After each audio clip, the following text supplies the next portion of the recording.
Thank you. Our next contestant is Graeme Valentine. Please welcome Graeme.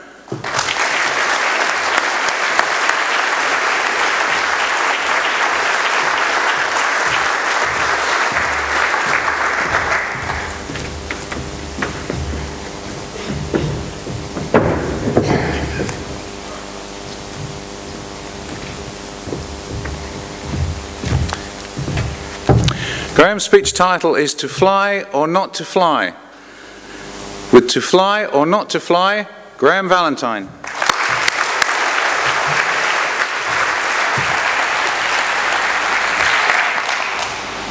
It was my first ever flight.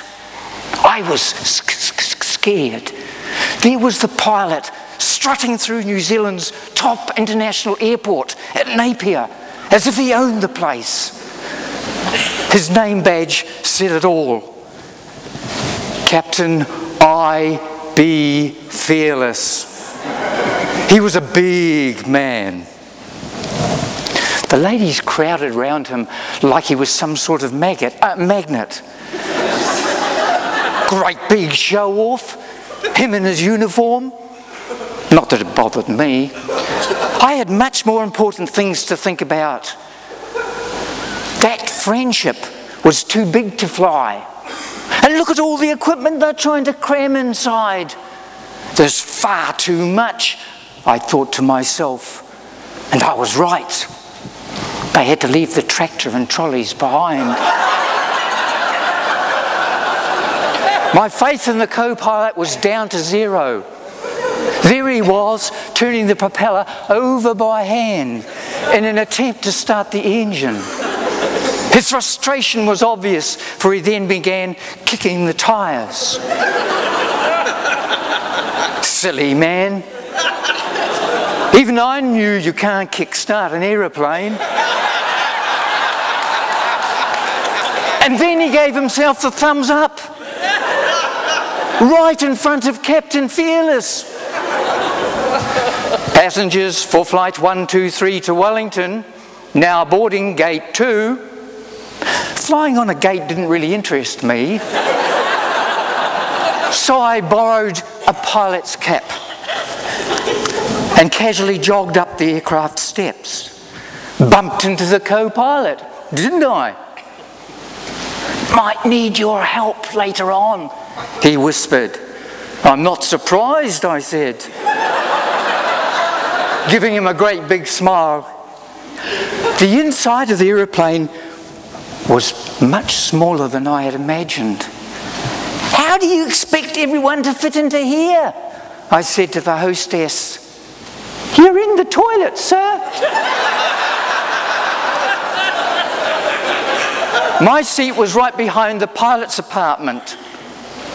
Welcome aboard flight 123 to Wellington, said the hostess. Safety instructions can be found behind the seat in front of you. Should your copy be missing, it's because survival from that part of the aircraft is virtually impossible.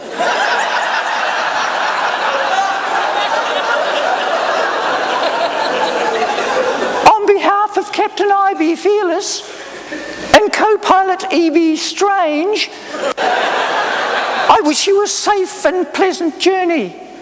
I was scared. One engine burst into life,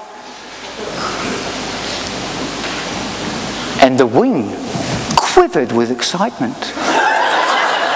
So did I, but not with excitement. The plane never moved. I pushed the buttons above my head, wondering if that might help. But all I got was the hairdryer.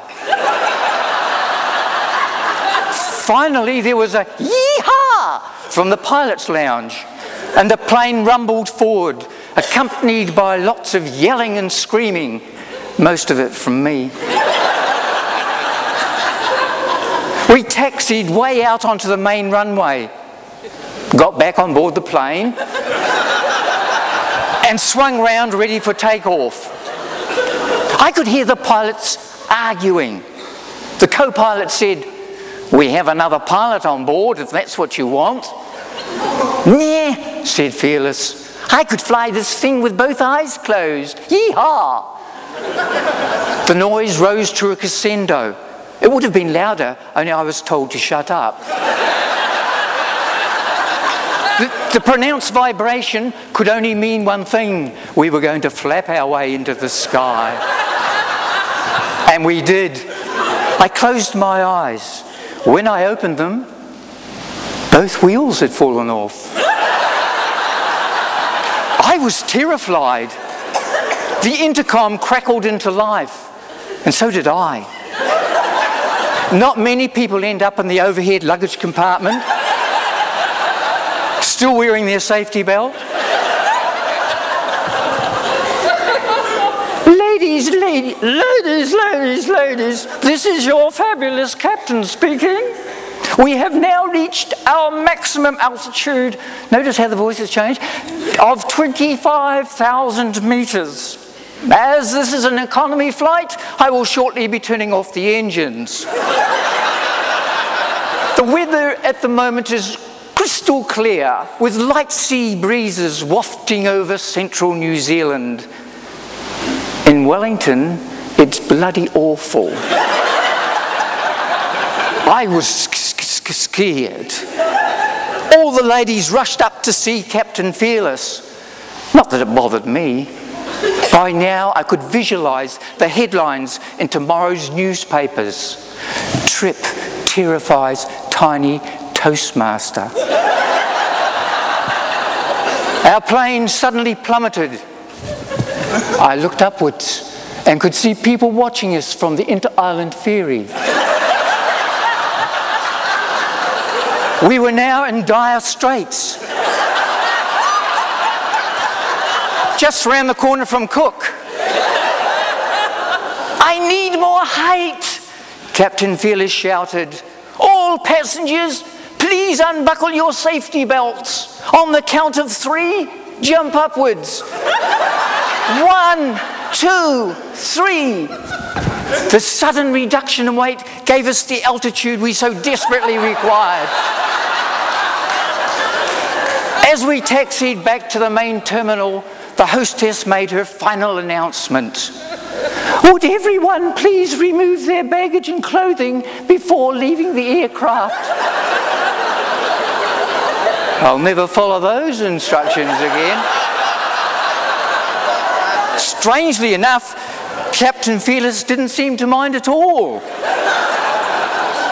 Great big show-off.